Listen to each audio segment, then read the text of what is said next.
วันเสาร์สวดมนต์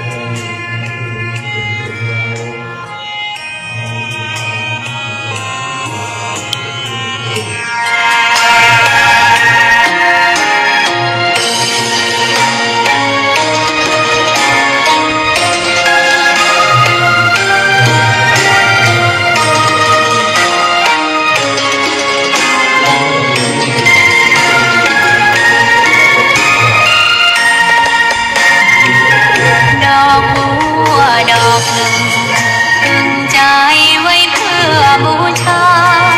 แด่องค์พระศาสดาสัมมาสัมพุทธเจ้ามีความงามเงียบไม่เปรียบเทียบเขาเทียบเราใครมองไม่งามช่างเขาแต่เจ้าก็คือดอกบัวด้วยความสัตย์ซื่อ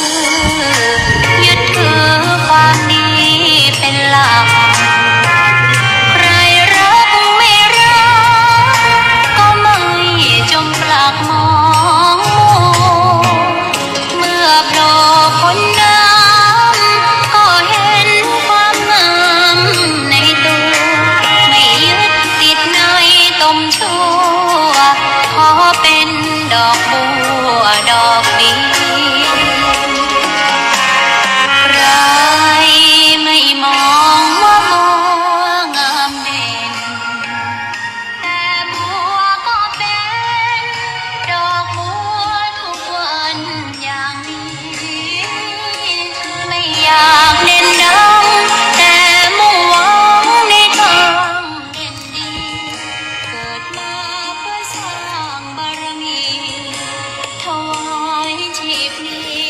บูชาดอกน้อยเฝ้าคอยคนที่ใจบุญมาออกเอื้อเกื้อกูลรู้ค่าของบุญเก็บบัวขึ้นมาเพื่อสร้างความดีและเสริมบารมีดังว่าใช้ดอกบัวนี้บูชาพระสัมมาสัมพุทธ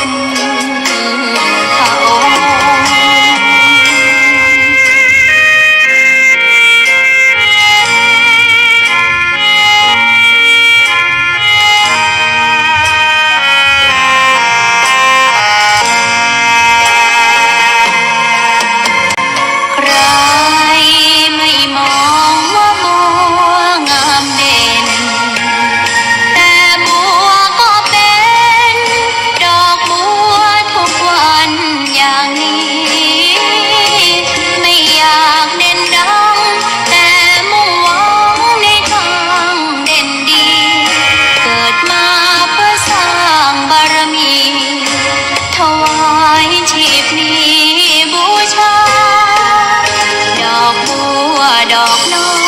ยเฝ้าคอยคนที่ใจบุญมาออกเอื้อเกื้อกูลรู้ค่าของบุญเก็บบัวขึ้นมาเพื่อสร้างความดีและเสริมบารมีดังว่าใช้ดอกบัวนี้บูชาพระสัมมาสัมพุทธข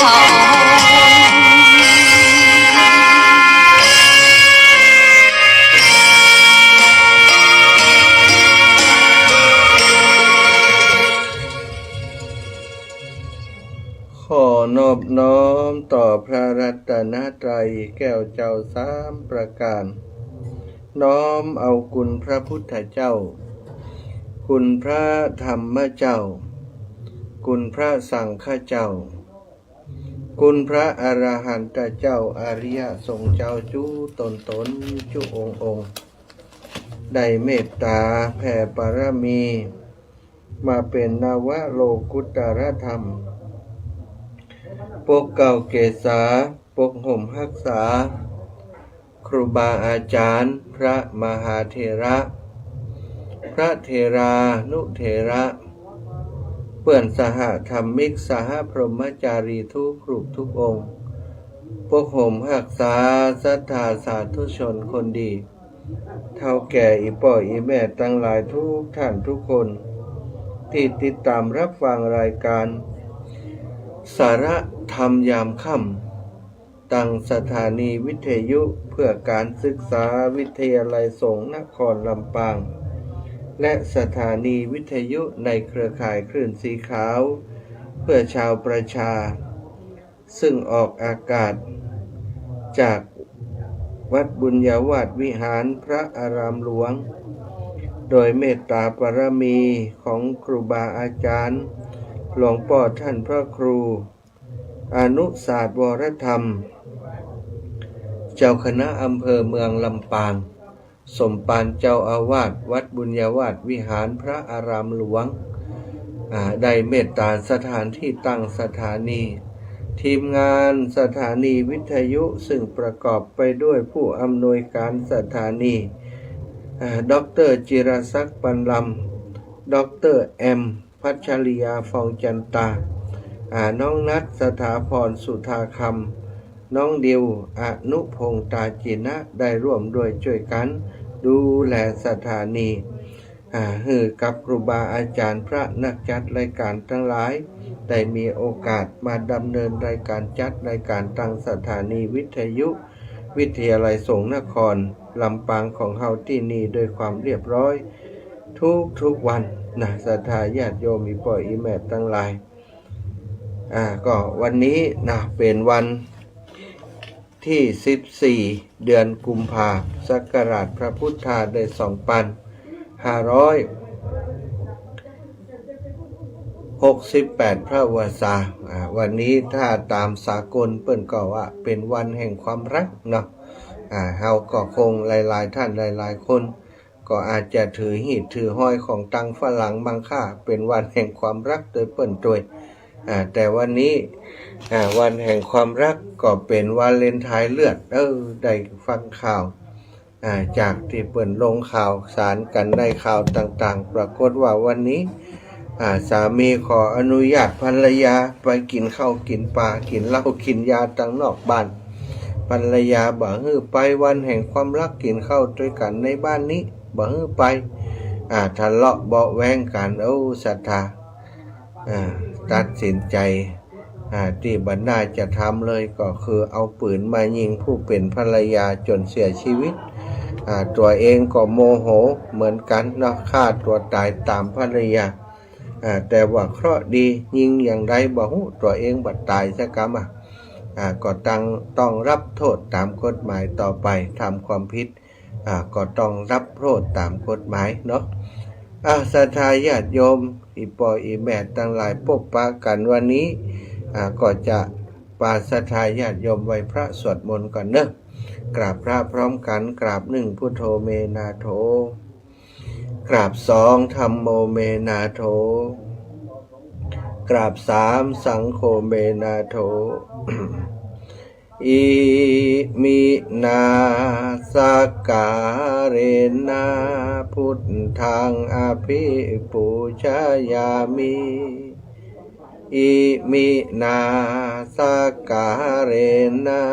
ธัมมังอภิปูชยามิอิมินาสการเรนะสังฆังอภิปูชยามิหะระหังสัมมาสัมพุทโธภะคะวาพุทธังภะคะวันตังอภิวาเทมิกรา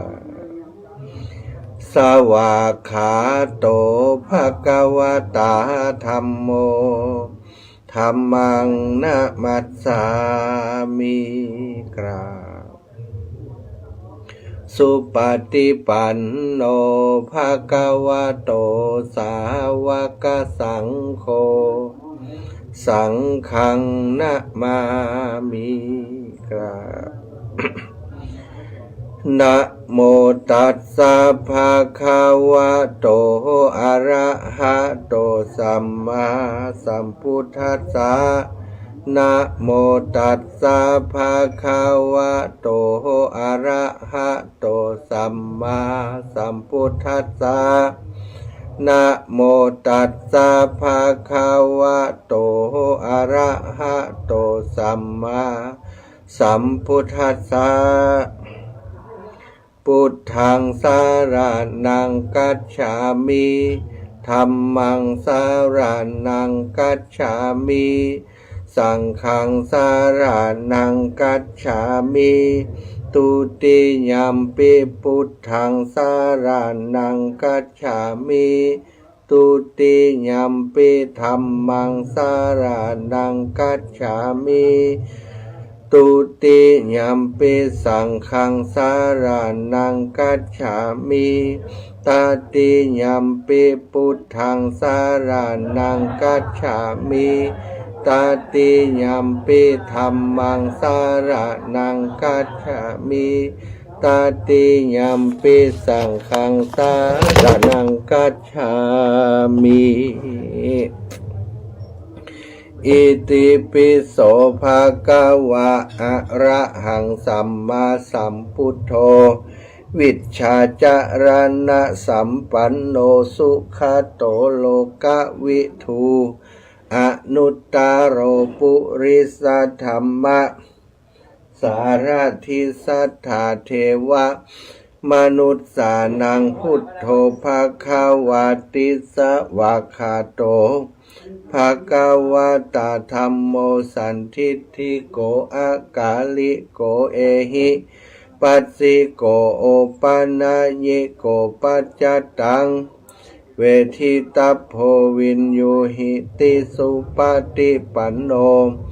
ภะคะวะโตสาวกสังโฆอุชุปฏิปันโนภะคะวะโตสาวกสังโฆยายาปฏิปันโนภะคะวะโตสาวกสังโฆสามิจิปฏิปันโนภะคะวะโตสาวกสังโฆยะทิทังจัตตาริปุริสายุคานิอัฏฐปุริสาปุคลาเอสะภะคะวะโตสาวกสังโฆอาหุนายโยปาหุนายโยทักขินายโยอัญชลีการนิโยอนุตตรังปุญญเขตังโลกัสสาติกราบพระพร้อมกันเนอศรัทธาญาติโยมทั้งหลายกราบหนึ่งพุทธังวารันตังสิราสานะมามิกราบสองธัมมังวารันตังสิราสานะมามิกราบสามสังฆังวารันตังสิราสานะมามิไหวพระสวดมนต์กราบพระพร้อมกันเรียบร้อยแล้วศรัทธาญาติโยมลำดับต่อไปก็จะได้สนทนาอุจาสารธรรมคำนี้แหล่งนี้นะแบ่งปันกับศรัทธาญาติโยมเป็นข้อคิดสาธิตเตือนใจให้หมู่เฮาทั้งหลายได้ระมัดระวังได้เตรียมตัวก่อนตายเตรียมกายก่อนแต่งเตรียมน้ำก่อนแล้งเตรียมแบงก่อนจะเดินทางเป็นผู้บ่ประมาทในชีวิตบ่ประมาทในธรรมปฏิบัติตามคำสั่งและคำสอนขององค์ชินวรสัมมาสัมพุทธเจ้าศรัทธาญาติโยมเท่าแก่อีพ่ออีแม่ทั้งหลายวันนี้พบปะกันวันที่14 กุมภาเนาะก็เป็นวันสำคัญอย่างวันหนึ่งของสากลโลกเปิ้นเป็นวันวาเลนไทน์เป็นวันแห่งความรักเป็นวันที่คนทั้งหลายจะมอบความรักให้แก่กันความรักในที่นี้ต้องเป็นความรักที่เป็นความหวังดีเป็นความปรารถนาดีซึ่งคนทุกคนนะโดยปกติแล้วก็มีความรักชอบสิ่งนั้นสิ่งนี้ก็ เฮาชอบอะไรยังเนาะก็ถือว่าสิ่งนั้นเป็นสิ่งที่อันเป็นที่รักของเฮาในที่นี้หมายถึงความรักระหว่างคนต่อคนมนุษย์ต่อมนุษย์มนุษย์ต่อสัตว์มนุษย์ต่อสรรพสิ่งต่างๆที่ว่าใจสัตว์ก็ได้อาจจะเป็นธรรมชาติสิ่งแวดล้อมก็ได้อันนี้ก็ถือว่าเป็นเรื่องของการแสดงความรักต่อกันวันนี้เป็นวันที่เราจะแสดงความรักต่อผู้อื่นการแสดงความรักความเอื้ออาทรความปรารถนาดีต่อกันสิ่งที่เราต้องมี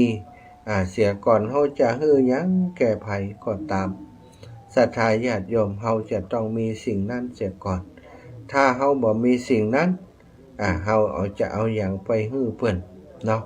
เราบ่มีความรักต่อคนอื่นเลย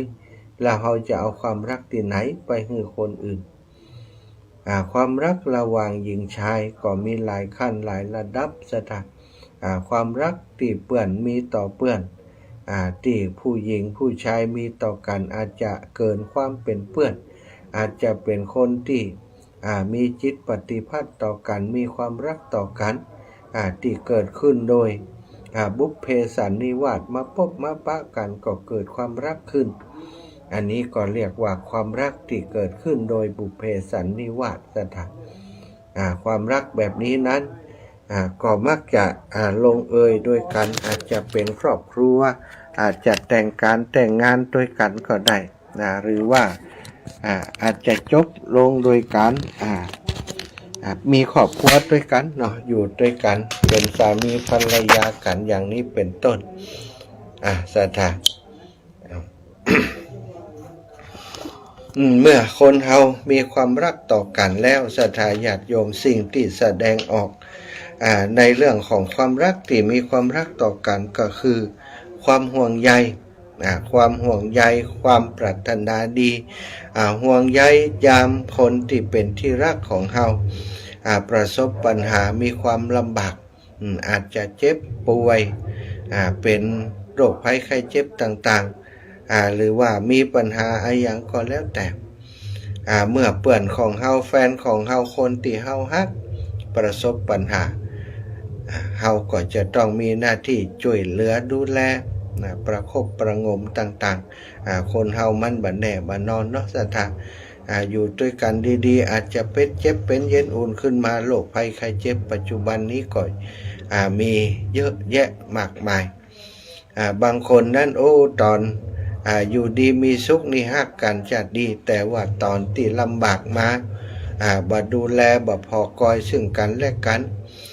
เอาจิตใจไปฮื้อกับคนอื่นเหี้ยไปมีคนใหม่ไปมีแฟนใหม่ไปเหี้ยทิ้งคนที่เฮาเคยบอกเขาว่าเฮาฮักเขานั้นประสบความทุกข์ยากลำบากเพียงลำพังอันนี้ก็มีตัวอย่างนักหนาเหมือนกันเนาะคนที่รักง่ายนายเร็วนั้นตอนที่ฮักกันใหม่ๆนี่น้ำต้มผักก็ว่าหวานเนี่ยศรัทธาน้ำต้มผักก็ว่าหวานอย่างอันนี้เหมือนลำก็ลำหมดนะศรัทธาญาติโยมฮ้อนก็ว่าเย็นหนาวเย็นก็ว่าอุ่นเนี่ยศรัทธาญาติโยมแต่พออยู่ด้วยกันไปแล้วเพิ่นบอกว่านอนด้วยกันเมียจะสุนน้อยก็บอกว่าฮ้อนนะศรัทธาญาติโยมเวลาหน้าหนาวจะห่มผ้าด้วยกันก็ว่ามันเกิดมันปวดสะดวกมันผิว ตอนที่ฮักกันใหม่ๆบอกว่าอย่างอันนี้คนเฮาเปิ้นว่าบ่มีความสม่ำเสมอบ่มีสมานัตตาความบ่สม่ำเสมอเปิ้นจึงได้มีวันนี้ขึ้นมาซะจ้ะวันวาเลนไทน์เนี่ยนักบุญวาเลนไทน์เป็นนักบุญที่ต่อต้านจักรวรรดิโรมันกรีกในสมัยนั้นจักรวรรดิโรมันหรือว่ากรีกในสมัยนั้นนี่เปิ้นมีการฮบเปิ้นหุมฮบนะคนโรมันคนกรีกนี่มักจะสนใจในเรื่องของการทหารแล้วก็สนใจในการที่เรื่องจะยึดเรียกว่าไปป่นอีกเนาะไปฮบไปป่นไปยึดบ้านยึดเมืองของประเทศอื่นข ของคนอื่นของเผ่าอื่นของบ้านอื่นเมืองอื่นสถานเมื่อจะต้องไปรบก็จะต้องมีกำลังทหารกำลังทหารก็เอามาจากไหนก็เอามาจากประชาชนคนในบ้านในเมืองนั้นก็ทำให้คนในบ้านในเมืองนั้นมีความเดือดร้อนไปรบกัน สามีตายภรรยาก็เป็นไม้เดือดร้อนคนทั้งหลายที่มีลูกมีเมียก็เลยลบหนีไม่อยากจะไปเกณฑ์ทหารเพราะถ้าไปเป็นทหารแล้วก็มีโอกาสตายสูงซะนะไปรบสมัยก่อนนี้มันบ่มีเครื่องป้องกันนะตีกันก็มัดดุนมัดล้วนแทงกันก็แทงสดเลือดสาดกระจายเอามีดเอาฟ้ามาฆ่ามาฟันมาห้ามหันกันน่ากว่าสมัยก่อนคนที่ฮักครอบครัวก็บ่อยากจะไปรบเพราะมันเหมือนกับเอาชีวิตไปเสี่ยงเพื่อราชาเพื่อเจ้าผู้ปกครองได้รับความเดือดร้อนครอบครัวบ่ได้อยู่กันอย่างมีความสุขมีแต่สงครามติ๊กๆสถาบ่ฮู้จักจบจักสิ้นนี่ก็ทำให้คนทั้งหลายบ่อยากจะไปเป็นทหารเจ้าผู้ปกครองก็มาคิดว่าที่มันคนบ่อยากเป็นทหารก็เพราะเรื่องมีการถ้าอยู่กินแต่งการแต่งงานด้วยกันแล้วเนี่ยบ่อยากเป็นทหารเพราะกลัวไปตายนั่นเองก็เลยประกาศห้ามให้คนแต่งงานกันว่าประกาศห้ามบ่ให้มีการแต่งงานในกรุงเอเธนในกรุงโรมนั้นสถานพอประกาศอย่างนี้คนทั้งหลายบ่ฮู้จะแยะอย่างใดก็ลบซ่อนอยู่กินด้วยกันพ่องบางพ่องก็บัดแต่งงานอยู่กินด้วยกันไปเลยเนี่ยสถานพิธีแต่งงานพิธีแสดงออกถึงความรักจึงบ่มี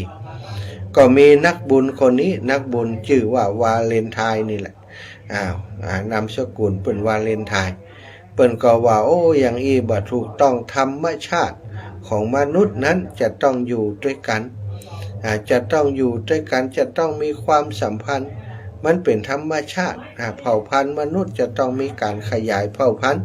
ถ้าบ่ฮื้อแต่งงานจะเอาทหารที่ไหนมาทั้งนั้นมันก็จำเป็นต้องแต่งงานแต่งงานก่อนมีครอบครัวก่อนวันหน้าถึงจะมีคนสืบบ้านแตนเมืองเจ้าเมืองนี่คิดว่าเข้าทะว่า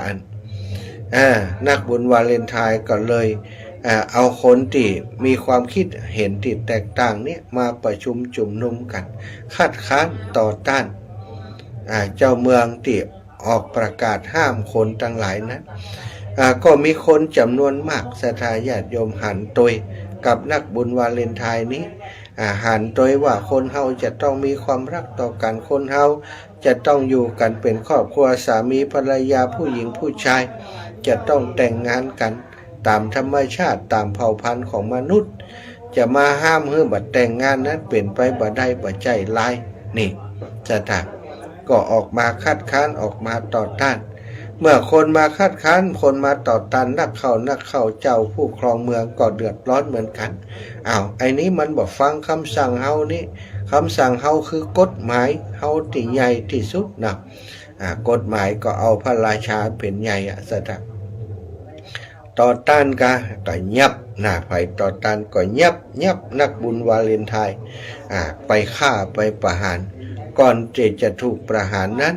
นักบุญวาเลนไทน์เปิ้นก็มีคนรักมาก่อนคนรักของนักบุญวาเลนไทน์นี้เป็นหญิงตาบอดซะนะเป็นลูกของผู้คุมที่คุมอยู่เรือนจำนั่นแหละเป็นหญิงตาบอดเป็นหญิงพิการนักบุญวาเลนไทน์นี่ก็ฮักและสงสารผู้หญิงคนนี้ก็เลยได้เขียนจดหมายลำพึงลำพันถึงความรักที่มีต่อนางขอให้นางเมื่อเขาตายไปแล้วจากไปแล้วขอให้ชีวิตที่เหลือของนางนี้อยู่อย่างมีความสุขบ่มีอุปสรรคหยังก็เขียนพรรณนาถึงความรักที่มีต่อนางก็จึงเป็นเหตุซะนะเมื่อนักบุญวาเลนไทน์นะได้ตายไปได้พลีชีพ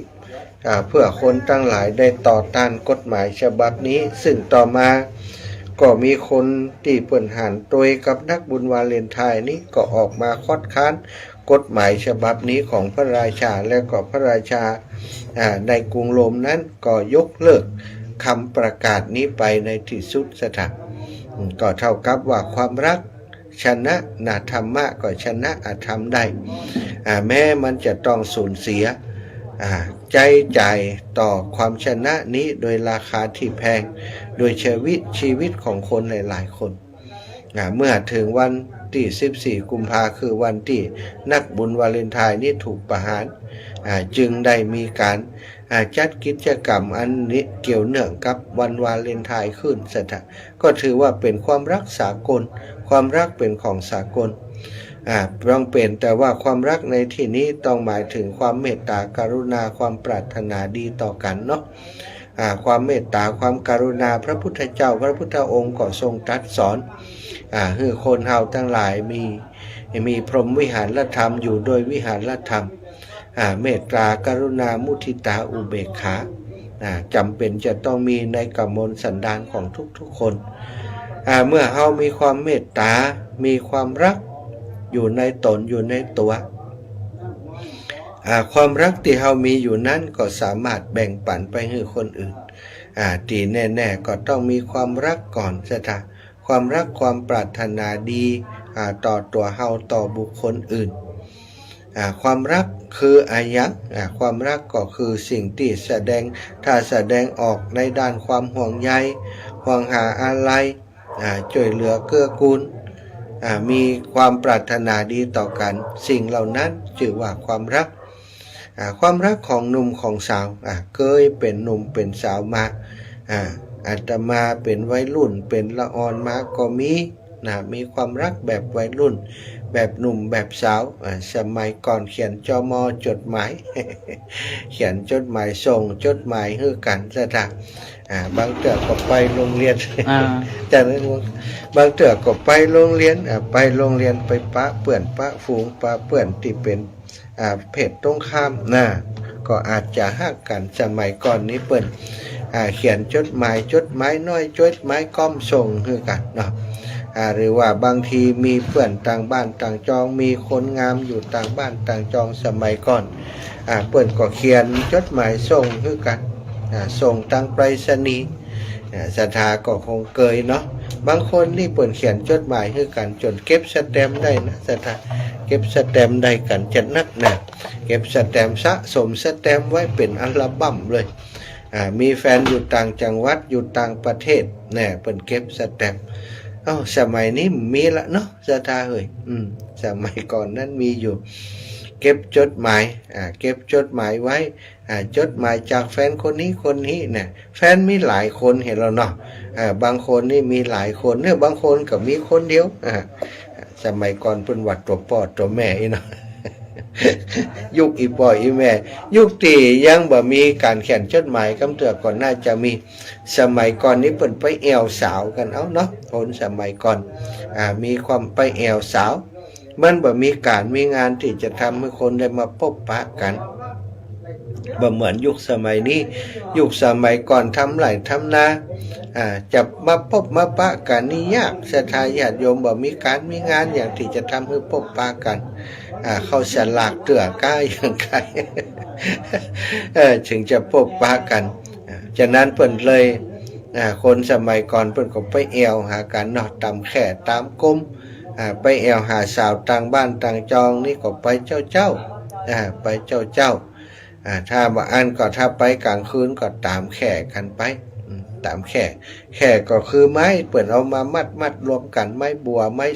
ไม้สางมามัดรวมกันแล้วก็จุดไฟจุดแข่จุดใต้ต่อมาก็มีไฟฉายเนาะก็ไฟฉายไปแอวสาวไปนั่งจีบสาวไปอู้กันล้วนเลยแต่ว่าอู้สมัยก่อนนี้เป็นอู้เป็นข่าวเป็นเครือเป็นคำโกงคำกรเนาะอาตมาจำมาได้ต้องพูดอาจารย์เสน่ห์การลงพุทธเก่งนะกำข่าวกำเครือนี่แบบนั้นแต่ต่อมาก็พัฒนามาเป็นจดหมายอย่างที่อาตมาว่าเขียนจดหมายหากันบักกรในกระดาษจดหมายต้องหอมนะ ต้องมีรูปหัวใจต้องเป็นสีชมพู เป็นสีแห่งความรักอะสถามีรูปหัวใจมีอย่างเงี้ยกระดาษจะต้องหอมเขียนจดหมายต้องเขียนงามๆนะณกระท่อมน้อยไปนา เขียนจดหมายมันก่อนเนาะเขียนที่ไหนนะวันที่เท่าใดแล้วก็เขียนชื่อแฟนชื่ออย่างบัวแก้วที่รักนี่บัวแก้วที่รักของฉันกำนั้นก็พี่คิดถึงเธอคิดถึงเธอจังเลยไม่ได้เจอกันนานเป็นยังไงบ้างอยู่ทางนู้น โอ้บ่ก่อนมีเนาะมีเคยเขียนจดหมายก็สถานะเคยเป็นบ่าวเป็นสาวเคยเขียนจดหมายอยู่ก้าเนาะอาตมานี่เคยเขียนอยู่หน้าจดหมายจมเขียนจดหมายคือคนนะคือคนอันเป็นที่รักเนี่ยสถาโอ้บัดก่อนนี้เอาจดหมายบัดเดียวนี้บัดต้องจดหมายแล้วเนาะสถาโทรเฟซโทรไลน์หันหน้ากันจีบกันอยู่ในหันถึงวันนี้นะทั้งเฟซทั้งไลน์นี่เป็นเพื่อนกันตั้งเฟซตั้งไลน์บางคนบักเคยหันหน้าขาตากัน มาปะกันตั้งเฟซตั้งไลน์โอ้คนนี้หน้าตาหล่อดีคนนี้หน้าตาสวยดีหารู้ไหมว่าเปิ้นเอาหูไผบ่หูมาลงสถาบัจใจรูปของเขาจริงๆเป็นรูปบัดเดียวนี้รูปจริงก็ได้รูปจริงๆนี่บางเถื่อมันเปิ้นว่าใจกล้องอีเนาะกล้องถ่ายที่มันมีแอปแอปถ่ายรูปคนงามบ่งามอย่างใดก็จังแต่สถาถ่ายมางามหมดกล้องก็เหมือนกันนี่กล้องถ่ายรูปก็เหมือนกันกล้องโทรศัพท์มันมีแอปอยู่คนบางงามก็กลายเป็นคนงามแล้วบัดเดียวซ้ำมีแบงอย่างก็สถาเปิ้นฮ้องว่า AI นะมีการแต่งภาพแบบ AI คนบางงามอย่างใดก็ตามถ้าถ่ายออกมาให้ AI มันแต่งให้สวยให้งามอย่างใดจะให้กลางเร็วจะให้ผมดกดำได้หมด อย่างอาตมานี่ก็ทำให้เป็นผมก็ได้นี่เนาะบัดเดียว AI มันเป็นอย่างอันเพราะฉะนั้นคนเลยจุเลยหลอกกันต่างเฟซบุ๊กต่างไลน์จุกันอย่างใดพ่องจุกันว่าหน้าตาหล่อเนี่ยความจริงหล่อเลยแล้วก็จิ้วกันว่าหน้าตาสวยงามความจริงก็บ่สวยงามเลยจะจุกันสะปะสะเป็ดบางเตือก็ว่าเป็นข้าราชการว่าเป็นทำงานนู่นทำงานนี่จริงๆแล้วบ่ใจเลยก็มีไปเอาโปรไฟล์ของคนอื่นมาเป็นของตัวอย่างนี้ก็มีนะบัดเดี๋ยวนี้คนที่หลอกลวงกันโดยสิ่งเหล่านี้ก็มีนักสถาทำให้โลกโซเชียลบัดเดี๋ยวนี้เจอความรักจอมปลอมเยอะบางคนนี่คบกันในโซเชียลไปหันตัวแล้วเนื่องจากว่าอู้กันมาเมินเนาะอู้กันจนคำอู้ติอู้ใต้เฟซในไลน์ติดตอบโต้กันตลอดเกิดความฮักเกิดความอย่างห่วงใยขึ้นมาพอมาเจอตัวกันบางงามแซกกาก เลิกละกันไปบ่คบกันต่อเสียกับบางกู่บางคนก็ฮักกันต่ออู้กันต่อไปคบหากันต่อไปถึงกับแต่งงานกันก็มีบางกู่ก็ประสบความสำเร็จพบปะกันจากทางเฟซทางไลน์นี่นะแต่งงานกันมีชีวิตที่มีความสุขก็มีแต่บางกู่ก็ทะเลาะเบาะแว้งกันในที่สุดคุณหลอกฉันหลอกคุณพอมาเจอความจริงแล้วก็รับไม่ได้บางคนก็บอกว่าเป็นโสดที่ไหนได้มีลูกมีเมียแล้วบางคนบอกว่าเป็นโสดที่ไหนได้มีลูกมีผัวแล้วโกหกหลอกลวงกันก็มีสปะเนาะสถาถึงสิ่งเหล่านี้ก็เป็นเรื่องราวเกี่ยวกับความรักที่มีของมนุษย์คนเฮาการแสดงออกต่างๆบัดเดี๋ยวนี้มีสื่อเครื่องมือในการที่จะสื่อสารเป็นอุปกรณ์ในสิ่งที่จะทำให้คนเฮาฮักกันมันมีนักขึ้นสถารูปภาพกาบัดเดี๋ยวอยากจะหันหน้าแฟนก็หันแล้วนี่ถ่ายรูปต่างเฟซบุ๊กต่างไลน์ส่งไปให้กันปุ๊บปั๊บเป๊บส่งไปให้กันเรียบร้อยเนาะความรักมันเกิดขึ้นง่ายแล้วมันก็สลายเร็วเหมือนกัน คนบัดเดียวนี้สังเกตว่าถ้าฮักกันก็ฮักกันลุบๆอ่ะ แต่งการแต่งงานลุบๆเวลาเลิกกันก็เลิกง่ายเลิกกันลุบๆเหมือนกันก็ต้องพินิจพิจารณาเนาะศรัทธาญาติโยมทั้งหลายความฮักจะเกิดขึ้นได้โดยเหตุ2-3 ประการบุพเพสันนิวาสที่เคยสร้างเคยทำกันมาก่อนนี้ก็มีส่วนความฮักที่เกิดจากการที่อนุเคราะห์สงเคราะห์ดูแลเอื้อเฟื้อเผื่อแผ่เจือจานซึ่งกันและกันอุปถัมภ์ค้ำชูดูแลกันในปัจจุบันนี้ก็เป็นสิ่งที่ทำให้เกิดความรักแต่ว่าความรักเกิดขึ้นแล้วสิ่งสำคัญจะยะอย่างใดความรักเกิดบ่ยากแต่การที่จะถนอมความรักความเข้าใจกันให้อยู่เมื่อนานนั้นคือสิ่งที่ยากแต่หลายๆคนบ่ผ่านด่านความฮักบ่ผ่านด่านความเข้าใจอยู่ด้วยกันไปพอฮู้ว่ามันความคิดเห็นบ่ตรงกันบางครั้งก็เรื่องเล็กๆน้อยๆเรื่องอยู่เรื่องกินแค่เรื่องเล็กๆน้อยๆก็หวาดระแวงต่อกันบ่เข้าใจกันอย่างที่ข่าวสารที่ได้บอกศรัทธาตะกี้จะไปกินเหล้าตั้งนอกเมียบ่ฮือไปหลากปืนมายิงเมียว่าศรัทธาแล้วก็ยิงตัวเก่ากลายเป็นวาเลนไทน์เลือดไปเนาะก็มีหลายสิ่งหลายอย่างต้องในยุคปัจจุบันความรักต้องประกอบไปโดยความหวังดีความปรารถนาดีต่อกันพอเอาเถอะคนเฮาถ้ามีความหันแก่ตัวแล้วอยู่ด้วยกันได้บ่เมินซะท่าแต่ถ้าความฮักบ่หันแก่ตัวมีแต่ความเสียสละเป็นความรักที่แท้จริงนั้นก็มักจะอยู่ด้วยกันกลุ่มเท่ากลุ่มเท่าถือไม้เท้ายอดทองกระบองยอดเพชรกลุ่มเท่ากลุ่มแก่คนสมัยก่อนนี้ก็จะเป็นอย่างนี้แต่คนสมัยนี้เครื่องล่อใจมันนักเนาะศรัทธาญาติโยมทั้งหลายแต่คนเฒ่าคนแก่เฮานี่ก็พอลูกหลานไปใส่ธรรมะไปให้เขาคอยบอกคอยประคบประงมลูกหลานอยู่ด้วยกันเข้าอกเข้าใจกันความรักทางเนื้อทางหนังนั้นเมื่อเฒ่าแก่ไปมันก็หมดความหมายแต่ความรักความห่วงใยจากจิตใจตั้งในลึกๆที่มีต่อกันนั้นจะทำให้ความสัมพันธ์ของครอบครัวอยู่ยั่งยืนนานเนาะศรัทธาญาติโยมวันนี้วันที่14ขณะนี้ตั้งนอกก็ประกอบพิธีทางศาสนาแล้วเนาะเริ่มประกอบพิธีทางศาสนา19:40 นาทีตั้งนอกก็ไหว้พระรับศีลแล้วกระเดียวก็จะมีการฟังพระธรรมเทศนาแล้วก็ฟังสวดพระอภิธรรมเนาะวันนี้ต่างคณะก็มีคณะเจ้าภาพอันนี้ที่อูถึงก็คืองานศพพระเดชพระคุณหลวงปู่พระราชจินดานายกเนอะงานพระราชทานเพลิงศพออกเมนซึ่งได้จัดขึ้นที่ลานอเนกประสงค์หน้าวัดพระเจดีย์เสาหลังสถานที่ตรงนี้ได้ใจเป็นสถานที่พระราชทานเพลิงศพมา 2-3 ครั้งแล้วหลวงปู่นี่รู้สึกว่าจะเป็นศพที่3ที่ใจสถานที่หน้าลานหน้าวัดนี้ทำตั้งเมนชั่วคราวขึ้นเพื่อจะประกอบพิธีพระราชทานเพลิงศพก็นำศพของหลวงปู่ขึ้นเจริญปอนโยมแม่เจ้ากราบนมัสการเจ้านะอาจารย์เจ้าแม่วันนี้แม่ส่งตังค์ไป500เนี่ยเจ้าเจ้าของแม่สุกได้ล่ะล้มกันแหละใจก็เจ้านี่ไม่เจ้านี่ไม่ครับเจ้าที่หายแม่นั้นส่งไปแล้วแล้วอันนี้ของบ้านของบ้านเฮาบ้านเฮามีกะปิ4 วันแม่4 วันที่แม่อู้มันแม่วัดตะคืนนี้นะเจ้าแม่อู้แล้วเนาะวันนั้นเนาะเจ้าแม่แล้วก็วันนี้มีแม่บุญมี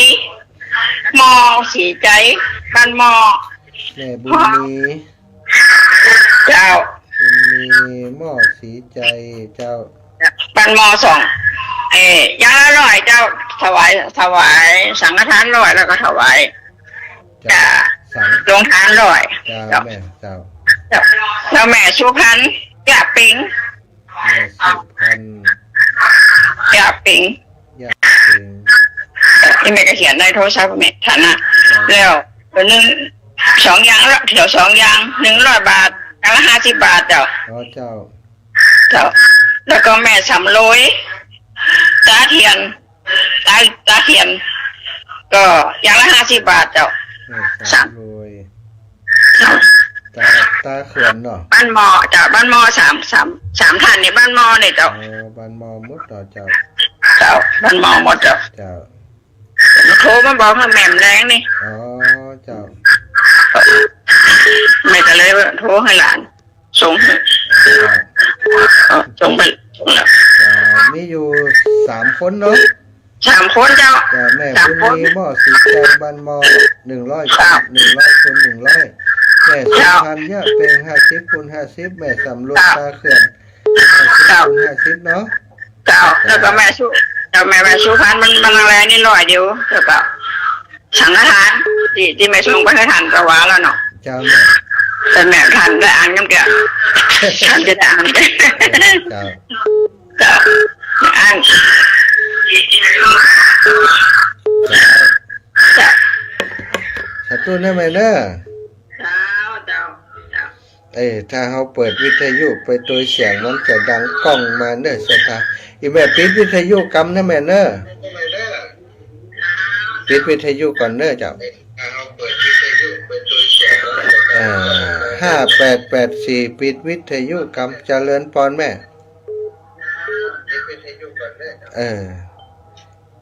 5884แม่ต้องปิดวิทยุก่อนแล้วอู้เลยแม่อู้เลยเจ้า เต็มยังดังดุด มันดังนี่ล่ะเฮาฮู้เฮาได้ยินอยู่แม่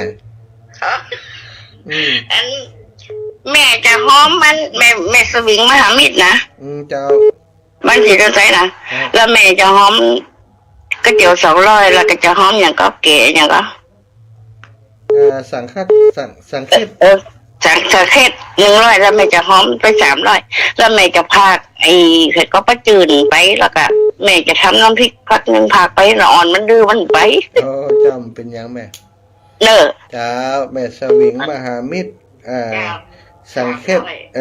ขต200ก๋วยเตี๋ยว100เนาะ นั่นน่ะแล้วแม่จะเอาทำได้จืนไปเด้อ สาธุเจ้า เอาลูกไปเจ้า สาธุเจ้าแม่ ไม่เวลาไปเสียงระหอนเดือนนี้แม่ เป็นยังสาธุเจ้า เจ้า แม่สวิงมหามิตร4527จากทางใดเอาป้าแก้วที่ไหนเจ้าก รรมการอาจารย์ จ้า หอมมันนี่ให้แม่200เด้อแม่แกตา แม่แก้วตา เด้อ แก้วตาอุด หอมสั่งมันแม่100แล้วก็หอมก๋วยเตี๋ยว100เด้อ สั่ง100ก๋วยเตี๋ยว100เนาะจ้าแม่ เจ้ากับแม่วันนี้แม่ก็ไป มาก็แล้วมาไปหนึ่ง ดี เจ้าก็มีอาจารย์วันนี้นั่นแหละเด้อ เจ้าโยมแม่ เจ้า แม่แก้วตาอุดเลิศเนาะ สีดอนใจ สีดอนชัยโอเคสาธุนะแม่นะ เจ้า แม่แก้วตาอุดเลิศจ้ะสาธุ จะไปซื้อแม่ซ้ายเขานั่นแล้ว แม่แก้วกะใจลูกมาก็ ว่านั่นน่ะเพิ่นก็ว่าได้อยู่แต่ก็จะได้เพิ่นจะไปงานอยู่อีไหน เจ้าก็จะได้หัวทีเพิ่นจะไปอยู่เจ้าหน่อมันอยู่ไกลกันแม่เลยเจ้า โทรกันเจ้าสาธุเจ้าปากันเนาะแม่เนาะสาธุแม่อยู่ใกล้นี่หิมนี่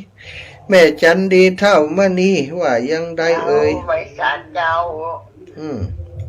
ยังเหี่ยงความหักตัวมีความหักกะ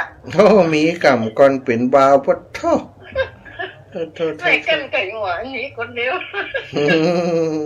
มีกาบอกก่อนความหักความแปลกเพิ่นอู้ถึงอดีตผ่านมาสมัยเป็นบ่าวน้อยปุ่นแล้ว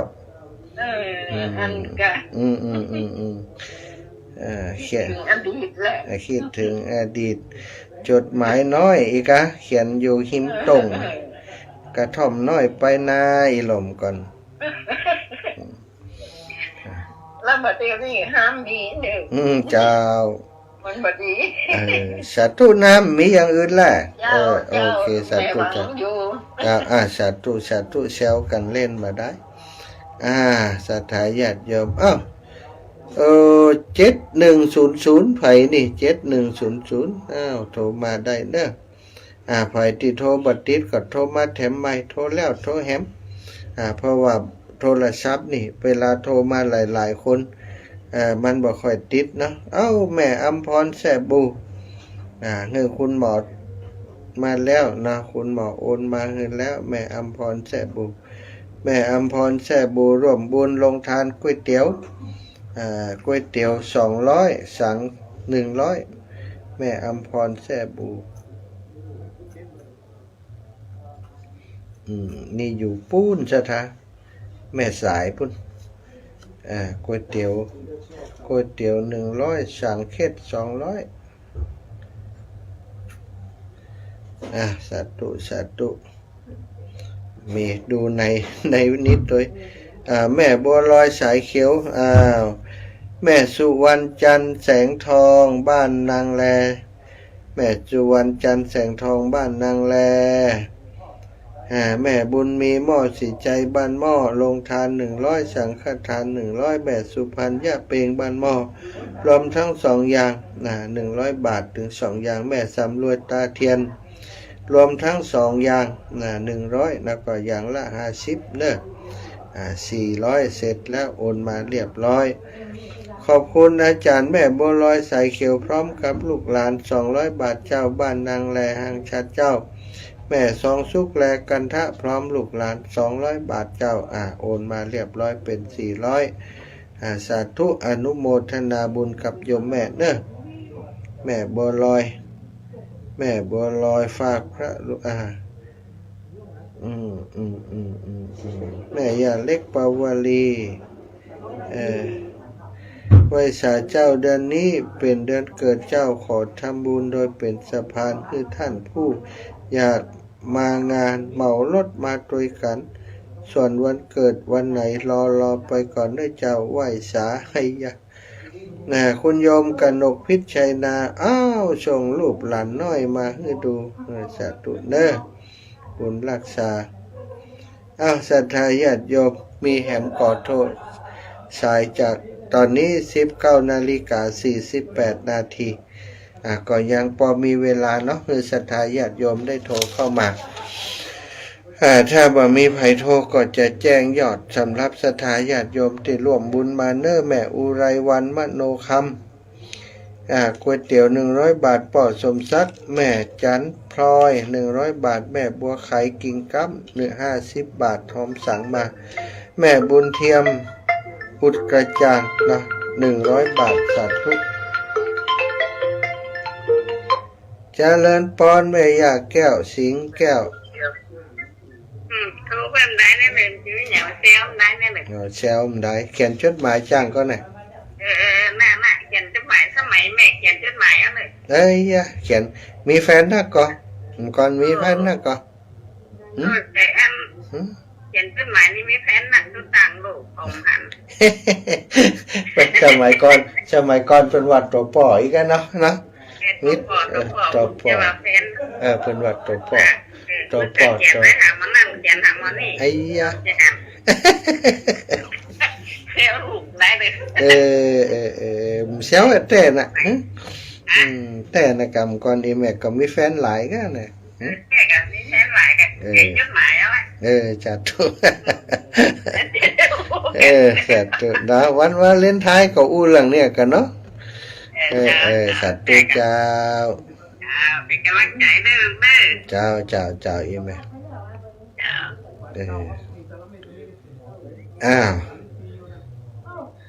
คำสอนวันนี้เข้าใจดีเจ้ามันได้เป็นคำสอนอุจาเนาะความฮักความเมตตาความปรารถนาดีต่อกันคือเป็นที่มาของวันวาเลนไทน์เจริญพรแม่บัวเย็นจันทบมีแฟนหลายก็นี่มีเป็นโหลพุ่นน่ะเป็นโหลเลยกะเอาไว้เขียนเรียกจดหมายเก็บไว้ก่อนนี่เอาเฝ้าอยู่หมดเฝ้าแย่มแย่หม่อนจะตายอันน้องเคยน้อยตายแล้วแต่เจ้าเนาะ เอ้ยรุ่น อยู่ในบ้านเดียวกับท่านนั่นนะ รุ่นฟังตายเตี่ยฟังตายเตี่ยก็ได้นะ กลัวตายเมียที่จะไปจังหายแล้ว อ๋อ ท่านได้ไปงานศพด้วยกันนะ เป็นไงเป็นกันดูแลปุ่นเฮียเนาะ เจ้าฝูงไงว่าจะไปหาเพิ่นจะช่วยเพิ่น เจ้าดีละแม่จ้า ไม่ไปงานศพนะอาจจะไป2 คนหรือ3 คนคนเดียว3 คน เจ้าอีแม่ เจ้า จ้าสัตว์ตู้นั่นแม่ ก็ เนี่ย ย่ำทามอเตอร์จังยา ย้ำแย่แม่ อยากแค่ว่า โอ้อีแม่ก็ย่ำทำเหือ ก็มันลืมก็รู้ แล้วบ่ห่วง ปว แท้ ดจ้ายาคือยาอมแก้ไอก็มี ห่วงกันแท้นี่ ลืมก็ลืมเดียวลืมว่าเนี่ยยังก็ลืมว่า 12 คนที่กี้ก็ลืมแล้วก็ สัตว์ตู้เนอครับ เขา สัตว์ตู้อีแม่นะครับเป็นอย่างแม่มีอยู่ มียายอยู่แม่ยายพรร้องว่าแดง ยายนี่อันยายมันมาคนเดียวน้ มี ำมี แฟ เจ้าน ไหน มีแฟนกัน แกมี ก่อนได้เขียนจดหมายก็ ได้เขียนยายมันมาคนเดียวน้ำนี่หลาน มันนี่ลูกบ่าวคน อืม ใจงานแล้วมีลูกบ่าวคน อ๋อยายพรมีลูกบ่าวคนหนึ่งกะ มีคนแล้วก็ตายอ่ะ โอ้ย อายุ50ตายแล้วก็ เจ้าขอบคุณยายพรนะโทรมาอู้กัน ไม่ได้เขียนจดหมายหลาน เจ้าจำเป็นหยังเขียนก็บ่เป็นหยังหรอกอู้ให้ฟังได้เล่าเล่นได้ สาธุยายพรทับใส่แม่นวลก่อนเจริญพรแม่นวล จ้าไว้ตาจ้าวันเสียงแปลกไปแต่ เสียงงั้นมันไออะไอแม่แต่คืนไอแต่ว่าเดี๋ยวนี้ดีขึ้นแล้วแม่ ดีแล้วเนาะ ดีละ รักษาเรื่องสัตว์ตัวไปเนอะ เราโยมแม่ดูแลอยู่ เจ้าอันเป็นวัดเป็นไอมันจะเป็นวัน2 วันหายนะมันเหมือนกันนะเนาะ เดี๋ยวเขาว่าใครอย่างก็ใครรัก ใคร สายพันธุ์เออีกนะสายพันธุ์เอ ใครอย่างเวลาอันหลานสาวมันยากการอยู่ในห้องแลบของห้องยาลานามันบอกนะ ใช่ มันว่าใครนะยะแม่ตายหลายคนแล้วนะวะ ใช่ นั่นละเป็นก็บางคนนี่53 ตันตายเลยอ่ะ ใช่ละ เจ้า จ้า เจ้าแม่ขอเป็นกำลังใจให้เนอะ สาธุโยมแม่ เจ้า แม่นวลยอดคำปานดอยสะเก็ดเด็ดสะกอยต่อไป19:54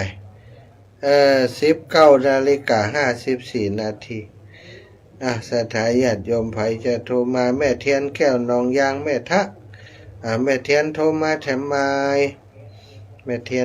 นแก้วหนองยางโทรมาตะกี้บัดตันฮับสกรรมแม่เทียนโทรมาใหม่เด้อสถาญาติโยมพี่น้องตั้งแม่ทะขอเชิญท่านจะมากันหลายเนาะตอนเจ้านี่ก็มานักแต่ว่าอาตมาบ่ได้อยู่ตอนรับไผสกรรม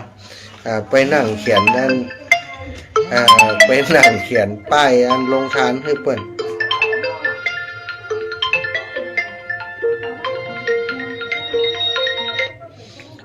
แม่วันดีออนสีบ้านปางโปง มันเป็นเบามาได้เขียนจดหมายคือเปิ้นแหละ เจ้าอีแม่ แต่ก่อนเปิ้นว่าหมู่ผู้เบามาแอวหานตัวพ่อมาแอวเปิ้นว่านั่งเตอะจะไปนั่งตัดตรงปากจะไหลลงตรงจะไหลค้อนนี่อย่าเล่าปันนี้อย่า แปลว่ามันหยัง นี่ว่านั่งเตอะไปนั่งตัดตรงปากจะไหลลงตรงจะไหลค้อนกันยังว่านะก็คนตะปันปันว่าอันไหนบอกว่าไปนั่งใต้เขาเหนื่อยเนี่ยแม่คนตะกอนเป็นถ้าข้อกระดาน3 แสนมันจะมานั่งตัดเขาเลยนะอีกหัวแต่นะเพิ่นว่าว่าก็บอกว่า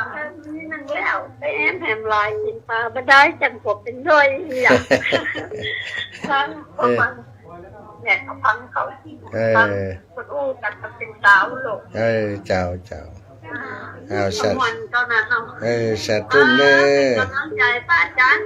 แม่มาได้เอาอันน้องทีวายที่ขันทำให้แม่มาได้น้องมาได้โอนไปกำเจียกันเลย เป็นยังได้ก็ได้ไหม เดี๋ยวก่อนไอ้น้องมันว่าเดี๋ยวน้องเอากันน้องจะโอนมันนะป้าจันเนี่ย จ้าสาธุครับสาธุไปทางลำพูนก่อนมาแล้วสาวลำพูนจะได้มาจ้า เจ้าอันเมาอู้กับลูกกับหลานโทรหา อันลูกหลานอยู่กรุงเทพก็โทรมาอู้อุ้ยอยู่เชียงใหม่ก็โทรมาอู้อุ้ยเลยความช่วยเนี่ยเจ้า วันนี้วันลูก ท้ายวันแห่งความรัก วันแห่งความรักลูกฮักแม่ฮักพี่น้องไอ้กะมาใจฮักหนุ่มสาวมาใจนะเจ้า ถูกต้องแล้วเจ้า แม่ฮักพ่อฮักแม่ฮักกะแม่สุเกี้ยวกับโอยพรให้เขาแกเจ้า ดีแล้วเด้อ เจ้าชัดเจนไปเลยเด้อเจ้าเด้อ สาธุกลับไว้สาเด้อท่านพระมหาเจ้าแม่สุเกี้ยวนี่น่ะจ่อยเดียวรักเดียวจนเจ้าจักกันไปเลยเจ้าดีแล้วเก่งจังเลยเจ้าบ่มีตัวกรรมตัวเว้นตัวโป้ตัวเอที่ไหนสักสิเจ้าสาธุดีแล้วเด้อดีแล้วโยมน้องรัชนีว่ายังไดว่าพรุ่งนี้จะไปกันอยู่ค่ะแล้วจะเอาขนมลงทานขนมไปด้วยแต่ไม่รู้ว่าได้เท่าไหร่นะไม่เป็นไรหรอกได้เท่าไหร่ก็เท่านั้นเยอะไม่เพราะว่าเพิ่งจะตกลงกันว่าจะไปกันตอนแรกว่าจะไม่ไปเพราะว่าญาติป้าน้อยแกเสียที่อะไรบ้านแปะบ้านอะไรตรงไหนนั่นแหละอันนี้ว่าปูมาแต่ไม่ยอมแกจะไปนี่ก็เลยเอาไปก็ไปจ้าค่ะมีคนไม่ยอมด้วยเหรอเนี่ยลุงมาแกบอกว่าแกจะไปแต่ว่าแกบอกแกคุยกับพระอาจารย์ไว้แล้วว่าแกจะไปสาธุจ้าพรุ่งนี้พระอาจารย์ค่ะขอบคุณพรุ่งนี้ปะกันนะศรัทธาญาติโยมเวลาหมดเวลาแล้วเนอะใกล้จะจบใกล้จะหมดแล้วก็ขอนำรายการจากลาศรัทธาไปด้วยเวลาเพียงเท่านี้ขอความสัจดีความสุขสวัสดีจงมีแก่ศรัทธาสาธุชนคนดีทุกคนทุกท่านเนอจัตตาโรธรรมาวัฏันติอายุวันโนสุขังพระลังมาแล้ววัง